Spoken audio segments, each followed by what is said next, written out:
Michael was one of a kind. Thinking back to when we met and the many times that we spent together. And whenever we were out together and there would be a picture taken, there would be a caption of some kind. And the caption usually said something like an odd couple or an unlikely pair. But to us, it was the most natural and easiest of friendships. I was 13 when we met, and from that day on, our friendship grew. Michael always knew that he could count on me to support him or be his date, and that we would have fun no matter where we were. We had a bond. And maybe it was because we both understood what it was like to be in the spotlight from a very, very young age. I used to tease him and I'd say, you know, I started when I was 11 months old. You're a slacker. You were what, 5? Both of us needed to be adults very early. But when we were together, we were two little kids having fun. We never collaborated together. We never performed together or danced on the same stage, although he did try in vain one night to unsuccessfully teach me the moonwalk. And he just basically just shook his head and crossed his arms at my attempt. We never filmed a video or recorded a song, but what we did do was laugh.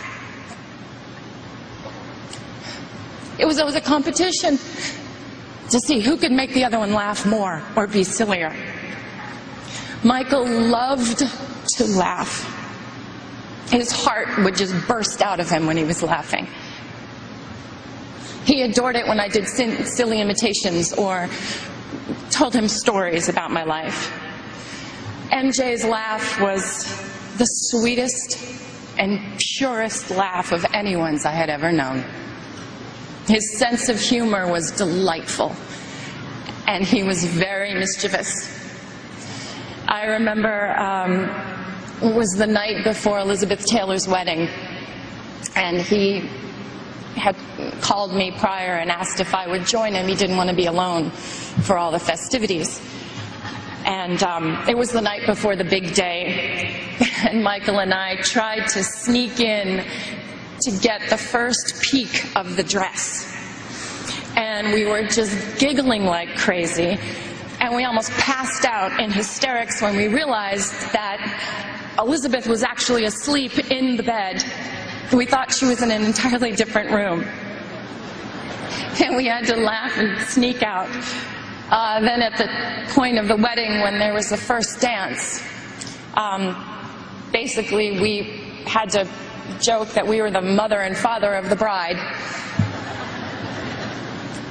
Yes, it may have seemed very odd to the outside, but we made it fun and we made it real. When he started wearing the glove, I was like, what's up with the glove? I was like, look, if you're going to hold my hand, it better be the non-gloved one, because sequins really hurt me. He would dig in. He'd just shake his head and he would just smile. He loved to be teased. Seeing him smile made you feel like everything was going to be all right. To the outside world, Michael was a genius with unchallenged ability. To the people who were lucky enough to know him personally, he was caring and funny, honest, pure, non-jaded, and he was a lover of life. He cared so deeply for his family and his friends and his fans.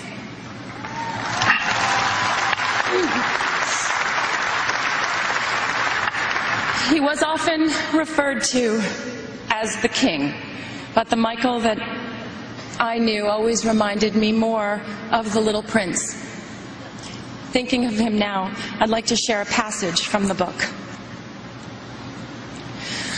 What moves me so deeply about this sleeping prince is his loyalty to a flower.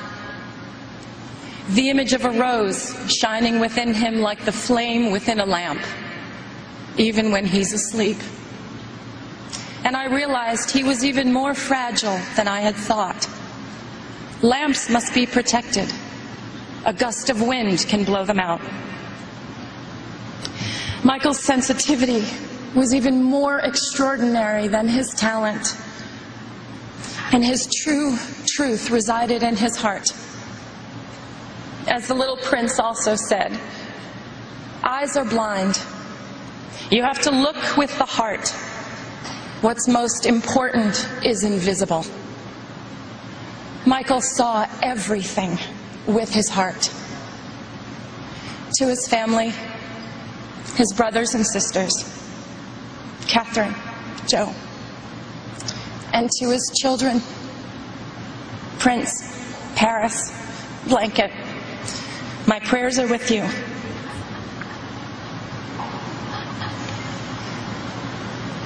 Michael's favorite song was not one of the countless masterpieces that he gave us, but it was a song that Charlie Chaplin wrote for the movie Modern Times.